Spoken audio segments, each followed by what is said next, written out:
I think all I really want the public to know is that though it's a traumatic event, I'm here to fight and I'm not going to back down. And that I think more awareness needs to be brought to things like this, and just because I'm a man doesn't mean that it should be shunned away. Because I was a child, I wasn't a man, I was a boy, and yeah, that's pretty much what I want them to know. And how has that affected you over the past couple of years? It's made me come to realize that I had to grow up very, very fast and get on a whole nother maturity level that I was never ready for and shouldn't have had to been.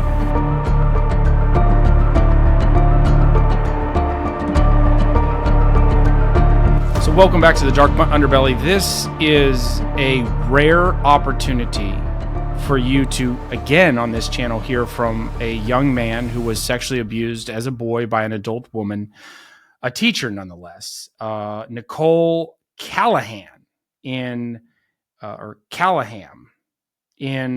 Anderson County, Greenville, South Carolina, facing a dozen counts of sexual abuse stemming from years of sexual abuse and assault on a 14-year-old boy, starting when he was 14, includes delivery of alcohol and drugs, marijuana, as well as planned out abuse in hotel rooms, parking garages. And this young man decided to stamp his name and come out in front of the cameras and say what happened to him, and put his name to it, and be a face for the millions and tens of millions of boys, now men, that didn't say anything, that kept it a secret and internalized it. And maybe their life spiraled. I'm hoping that there's truth, that it didn't damage them, even though the law determines that they were a victim, and the pedophile doesn't change because the victim thinks it was great for them. Like the law doesn't alter. And this young man was sexually abused over years and had a very supportive family. And so we're going to head to listen to his statement, about a couple minutes long, outside.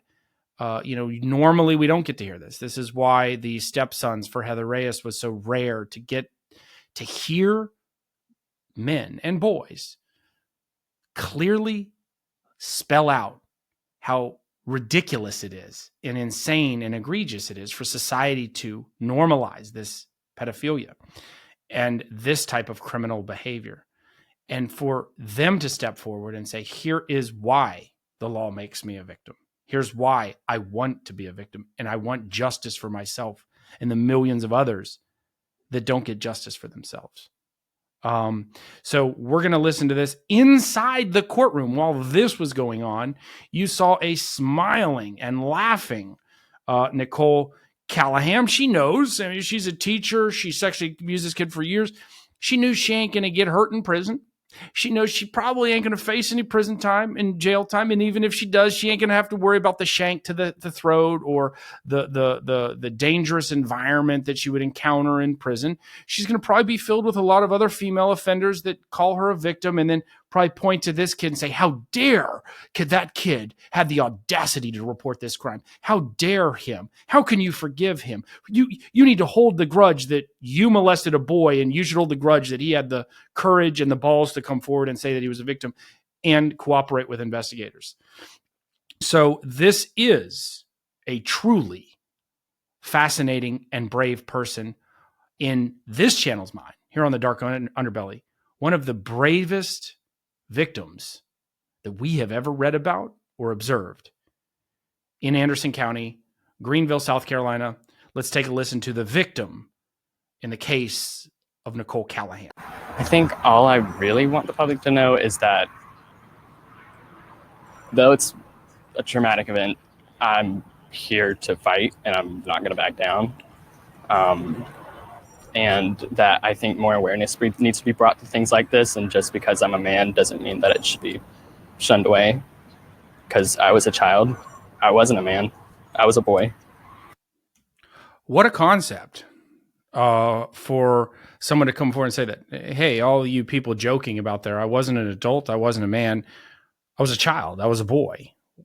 So hard for people. It takes a courageous young man like this to come forward and say that, and just to throw it back in society's face that's trying to normalize this type of pedophilia and to normalize this type of behavior. And this young man has more developmental understanding of the world than probably millions of people, in my opinion, combined, for his ability to process what happened to him, as well as step forward and say, I am a victim, and here's why. And yeah, that's pretty much what I want them to know. And how has that affected you over the past couple of years? It's made me come to realize that I had to grow up very, very fast, and get on a whole nother maturity level that I was never ready for and shouldn't have had to been. Yeah. And how do you move forward from today?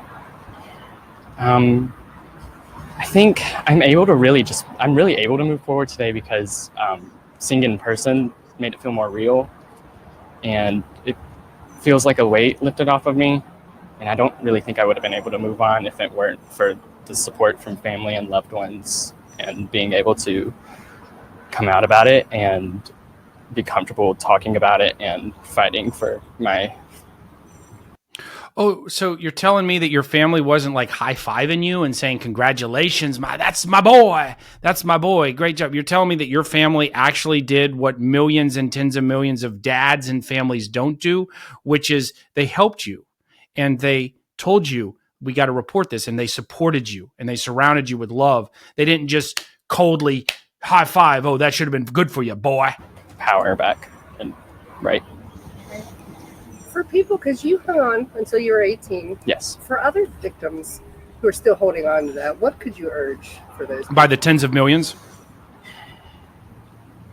Don't keep something quiet because of someone else, or if someone else tells you to. Society does. Protect your peace, because in the end, that's what's going to matter. Yeah. What made you decide? Was it just like, what were these last years like for you to hold on to that and to finally say, you know what, enough's enough? Kind of share that emotion for us. Well, after all the experience, most of the details I had forgotten and not remembered, until they had come back to me, especially once I had finally spoken up about it. Things came back to me. And sorry, could you repeat the question one more time? Yeah. How did I phrase this? What would you say to other people who might be holding? Oh, yes. What would you say to the tens of millions of boys and men that wanted to normalize this and say that it was great for them and their life became so perfect, and that they hid a pedophile and predators by the tens of millions to keep it a secret because they had a coming of age story in which an adult woman gave them sexual attention? What do you have to say to them? Yeah, don't not speak because someone else, or because you're trying to protect someone else's peace, or in situations like this, you have to put yourself first. And it's going to feel like there's not anybody there. There's not very many people supporting you, or like nobody. That you're not going to make it to the end, or that there's so many different things that can make you feel defeated, but you just have to keep pushing because the end will be worth it. It really will. The closure, the feeling, it's wonderful. Yeah. I think you're incredibly brave for putting your face out here and your name and telling your story. What do you hope to be able to do that? Maybe if you can make a difference to others, or I would love to bring a more awareness to show that this happens, and it happens a lot, and it's not just to women, it's to men too, and it happens to young children, and it's got to stop. And the reason why it's repeating, it's because it's happening to those young children. Like we need to bring more awareness so it can stop, because I would never want someone to go through what I went through, because I don't really think that most people would be strong enough to survive it. Because I almost didn't. Sorry. My last question. Because I almost didn't. Strong enough to survive it. He admits. again, that praise that people have for this type of sexual molestation, the glorification, the legendary. This child is legendary. This kid is legendary, not because he was molested by a woman, because he can step forward, stamp his name on the fact that a woman abused him, and come out with the bravery and courage to say what he said to the media, release his name, didn't hide behind police in the anonymity. And, struggling to get public records, and, people saying, hey, a lot of victims want privacy for good reason, confidentiality. This young man came forward and said, I am a victim. I'm going to own it, and I'm going to explain to the world why I was a victim. And he also admits here that he almost didn't make it. How many people have said nothing and ended up hurting themselves because of the abuse that they went through? Has this forever changed you, do you feel like? I don't really feel like it changed me. I feel that it made me, number one, grow up quicker and learn to be mature faster. I feel that if it did change me, it changed me in a way that it made me be stronger, but also more cautious, it made it difficult for me to trust people, which can be good, but people shouldn't have to do that.